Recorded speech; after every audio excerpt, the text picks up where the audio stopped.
guys, welcome to the final week of January reading. So this reading will span from Monday, January 24th, all the way till Sunday, Monday, I believe. Yes, Monday, January 31st. That's a lot on my calendar.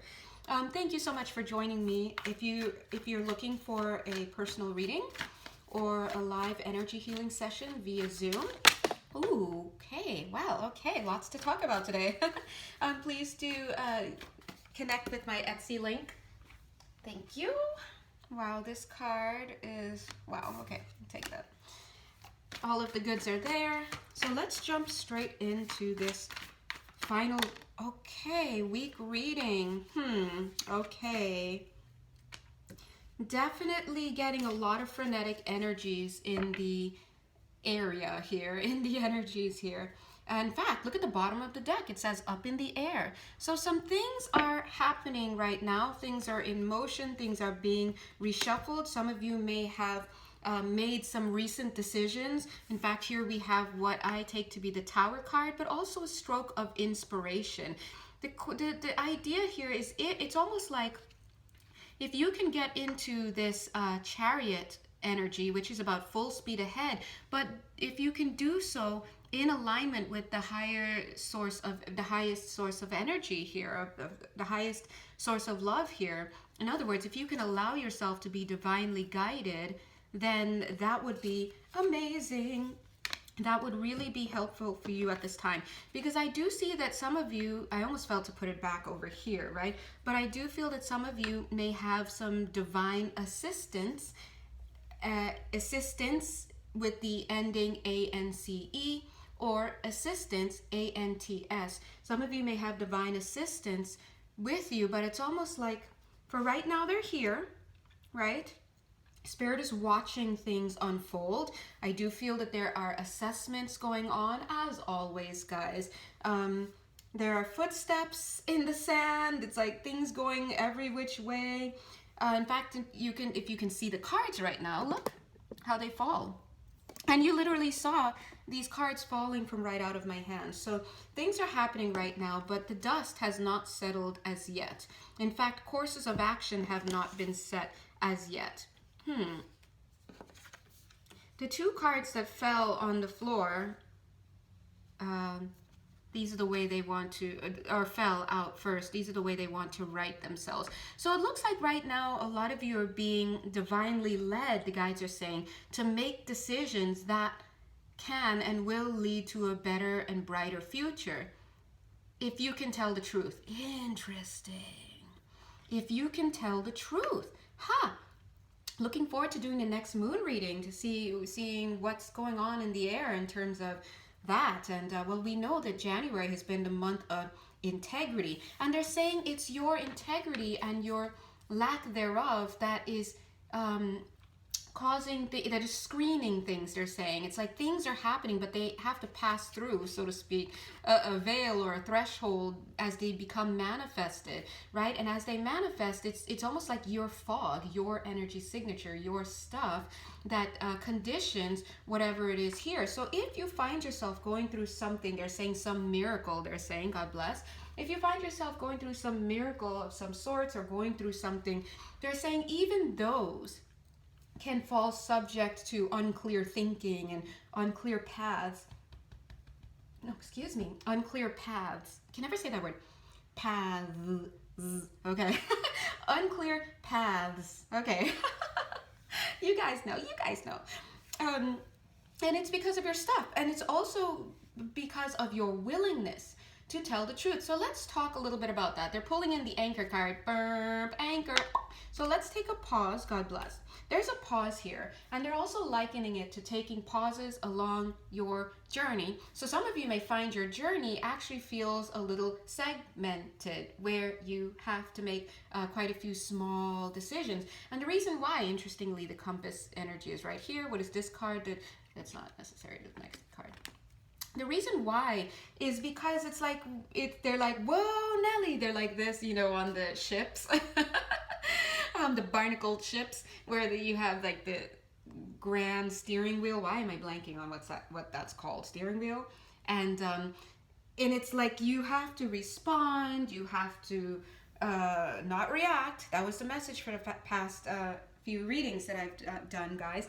Not react, but respond. How are you responding? Are you in? And to them, they're really interested in, they're like, what changes the soup here is your integrity, your light, your justice, your truth, your, you know.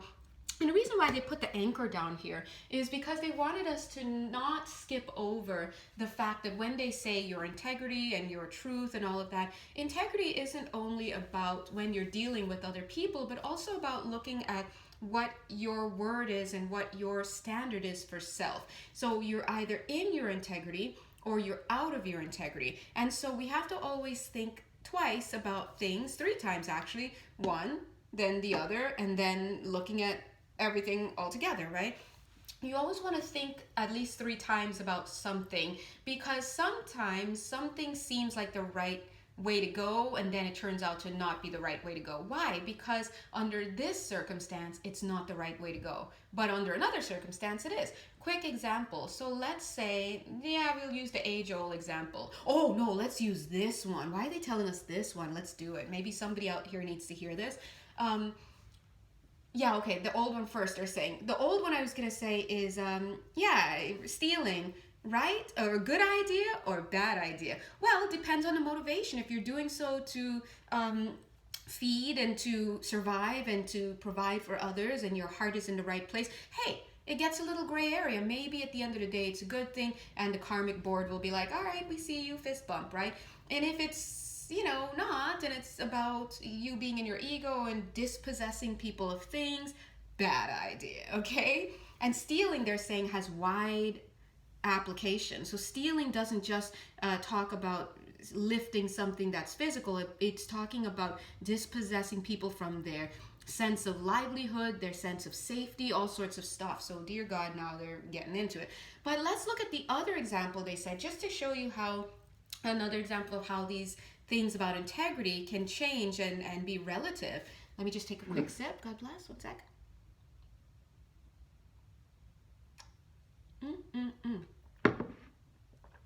Hey, let's all take a drink every time I say God bless. Yay! Yay! All right. So, God bless. That's free. So anyway, the second example is, let's say that you are minding your own business and you're out and you take a double take. That's you looking like, oh my God, that's my friend's husband or wife, significant other, totally in a compromising position where it's clear that they're having an affair with somebody else. All of a sudden you've witnessed this thing and now you're like, oh my God, what do I do?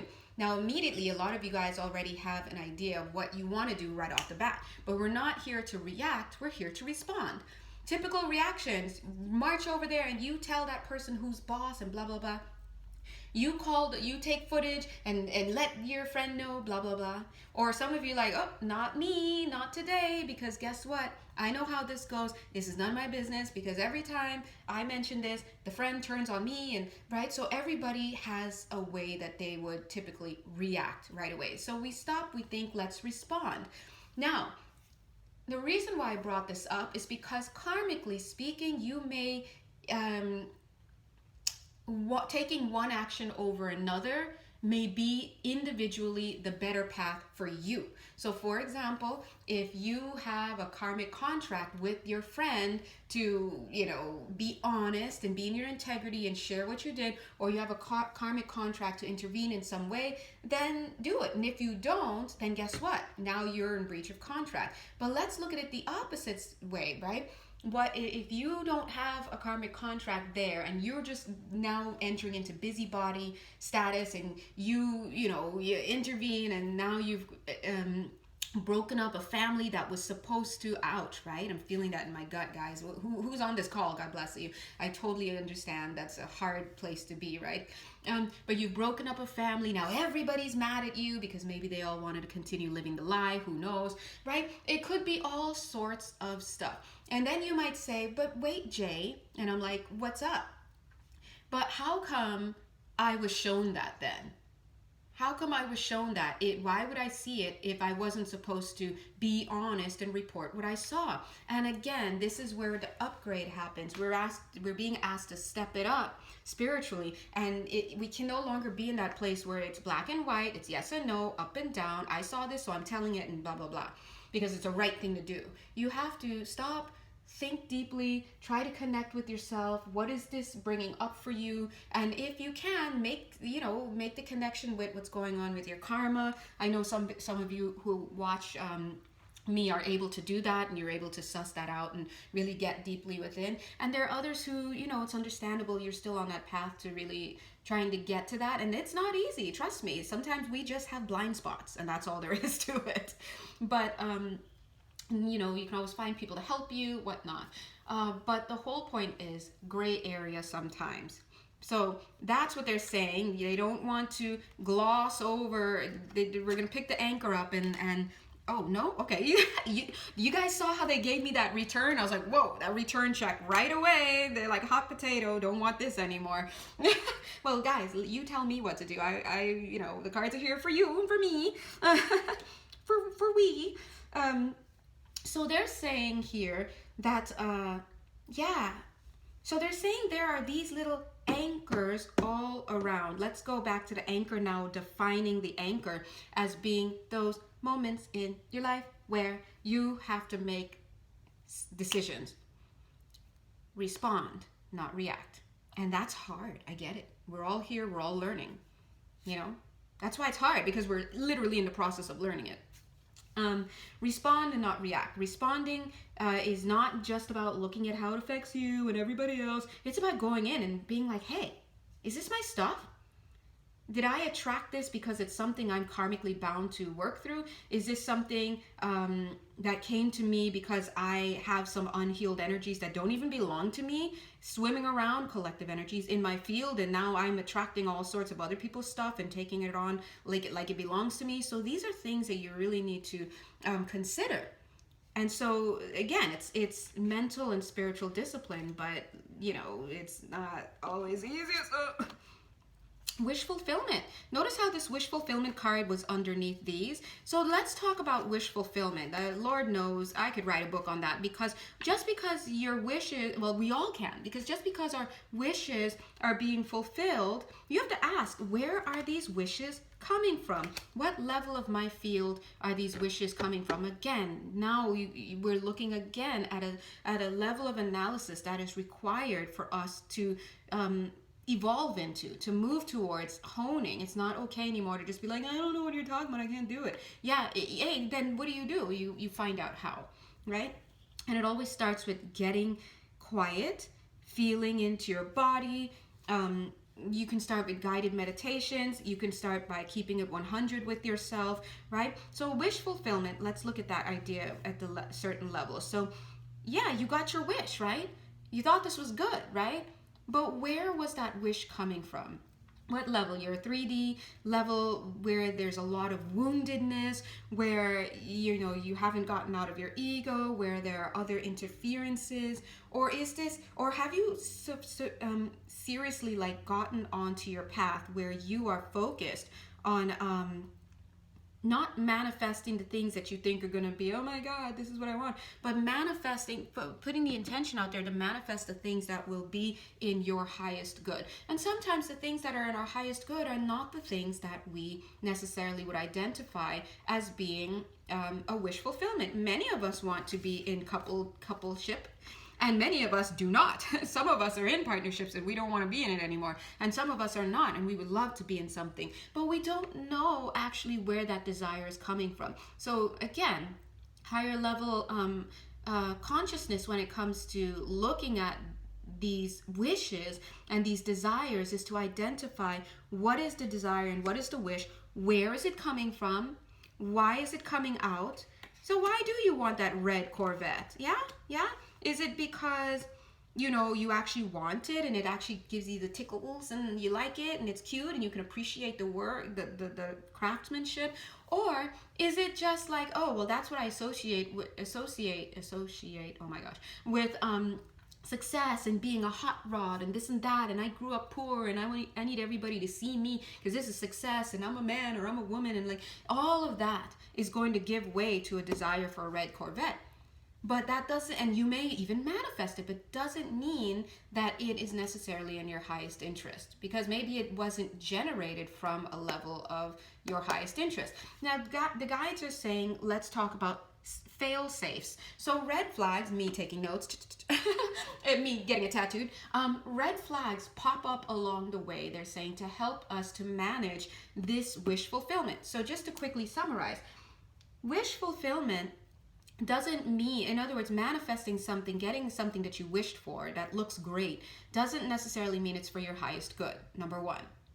Number two, you want to always assess these things by looking at what level of your field. Was it from the pain body? Was it from your sense of lack or ego that you have this desire and maybe you haven't connected that yet? Or guilt, right? And you haven't connected with that yet and you're manifesting from that space? Or is it for reals from the heart? And, you know, but they're saying if you, let's say you start to manifest something that, you don't know, right? All right, I for all intents and purposes, I want this red Corvette, and wow, it looks like I actually have a chance to get it, and it's coming in. Spirit is saying there are fail safes to that to help you out with identifying whether a wish that is seemingly being fulfilled is helpful to you. And one of those ways is to look at the red flags from an honest perspective. Like, wow, I really like this guy, and he's here. But, you know, a lot of times we're like, but he doesn't have a job. Or like, and this is not to say that someone not having a job is not desirable and it's not good or whatever. It's just part of this scenario, right? Or I really like this girl, but she gossips too much, right? But it's okay because she likes me. We can, and you see, but maybe the fact that but she gossips too much or but he doesn't have a job came up.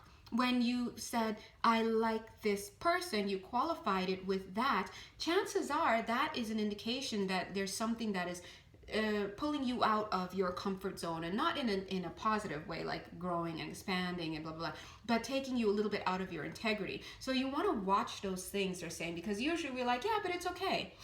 Oh, you know, women, we do this all the time. Oh my God, yeah, no, he's been out of work for, well, you know, 5 years on and off, and yeah, but it's really because he's got a creative mind, and he's got these ideas, and he can't just work for anybody because they don't understand him. But, you know, yeah, he needs to sleep during the day. Listen, you have someone on your couch not contributing in a healthy way when you look at the circumstantial evidence around this story, this example story. It doesn't apply to everybody. Again, just because you don't have a job does not mean anything about you, right? But a lot of times people overlook the things that are not in their highest good in order to have what they perceive to be wish fulfillment, me included. We all do it from time to time.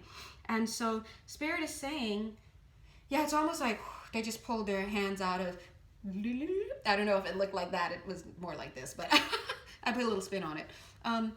They're saying they're going to address that later as well. I've forgotten what I was just talking about, but they said they're going to address it later. Let's pull another card. But they're saying, okay, so let's say that you're here, they're saying you're on the grapevine, okay? So maybe that's, you know. And here we have setting your course, right? And we've got, here you are, you've committed to a course, you're doing something, and it's teaching you. They're saying also sometimes there is a contract there for you to learn, right? So, thank you. There's also a contract there for you to learn. And they're so funny. They're like, listen, if you went off the reservation, so to speak, well, you know, I don't know how I feel about that term. Let's put it this way. If you went off the trail, yeah, if we went off track for a second there, they're saying we can easily pencil in a little lesson for you. They're like, hey, listen, we got that. They're so funny. They're moving this card because look, it's the teacher giving these little pearls of wisdom. It's the lesson, right? They're moving it to this angel because the angel just like that. Oh yeah, I'll deliver it straight to this person. So listen, they can pencil in.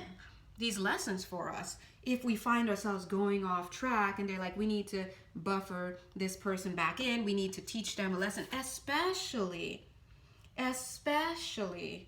when penciling in that lesson, even as painful as it is now, will help lessen some things, pun intended, I think, in the future. So it's almost like if we can crack a few eggs here to make the omelet later, even though we didn't even intend to have eggs at this time, let's do it.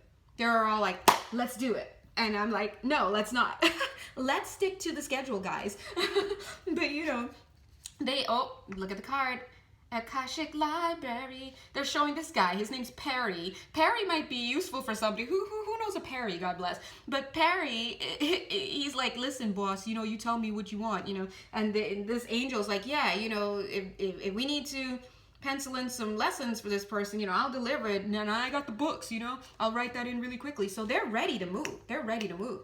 And I'm hearing they're ready to swarm. But this next point, I like what I'm hearing. I like it because they're saying, yes, we're ready to swarm. In other words, we're ready to populate your energetic field with the conditions that would be right to help you to learn this lesson in the short term. Boom, so that we can knock out, hopefully your ears are okay, stuff from the future that, you know, if we can make your way, you know, better, if we can course correct better. But what I like is that they're saying, yeah, they could swarm in and do all this stuff, but they can, just like that, they're saying, make all this go away. And they're saying, so we have to ask, why is it that some things are allowed to persist? And some of you are quite a few of you, God bless you, are my clients already. And so, you know, sometimes when we talk about karmic stuff, sometimes there's this element where we look at why, you know, this idea that it was allowed to persist for a while, or it was used as a karmic tool or adopted in a certain way, right? And that's on an individual basis. Okay, I love that I talk really fast because we can get more information in, but I also should remember to breathe. But anyway, so they're saying, it's almost like, have you learned your lesson yet? And there's this idea, yes, sometimes, you know, certain things are put in motion and they just have to play out. And you guys see that a lot with contracts that are entered into, like karmic contracts with people, relationships. Oh, you meet this person and, you know, all the red flags are like, don't do it. And you get into it and then boom, just like that, 3 to 5 years of your life, gone. Not gone, but focused somewhere in the relationship, right? Just like that, you have to play it out. But they're saying there's some where you don't need to play it out. It's like, oh shoot, misstep, and they're like, zzz, zzz, let's put you back over here with a little bit of a lesson here. And that's what they're showing here. They're saying the light side of course correction. Now, we all know the heavy side of course correction. It looks like this, bam, and then it's like, woo, right? And you're like, oh my God, this is too much. And the light side of course correction is like, okay, listen, okay, I get that I'm going through something. Oh my God, please God, help me, blah, blah, blah, blah, blah. And they can just, you know, release you from these things, these contracts, these whatever. But this is not all the time, and it's not for everybody at every time. And also it is highly contingent upon different circumstances. Like, are the people in the lesson learning? Are they, you know, otherwise it's like, why are we doing this? The whole point is learning. Any hoodle, whoopsies, thank you. So let's go ahead and pull one more card, God bless, because it's already 20. Oh, no, there it is. Okay, thank you. Oh, yeah. The bottom of the deck is a chessboard, sorry. All three. So you're definitely, if you're riding with this message, you're definitely still in the middle of some stuff. But you see that? You see that door right there? I feel like you can make a bolt for it, right? You can make a bolt for it. You see the door right here? You can make a bolt for it, but you have to, there's a little bit of a clinching thing there. It's a night and day thing. So it's almost like maybe it's a realization that has to come in. Maybe there are different characters and players that need to assist. Whatever this is, the divine assistance, it has to come into play before this can wrap up. All right, speaking of wrap up, mwah, love you guys. So guys, I always call you guys guides. God bless you. All right, so listen, if you'd like a personal reading or interesting, did they say a health screening test? All right, that's for somebody. If you want it, we got it. Or I'll let you know if we don't. But if they said that, maybe somebody needs to come in for that. That's all I'll say. I'm not a doctor. But anyway, hit me up. My Etsy link is somewhere on the page. Bye.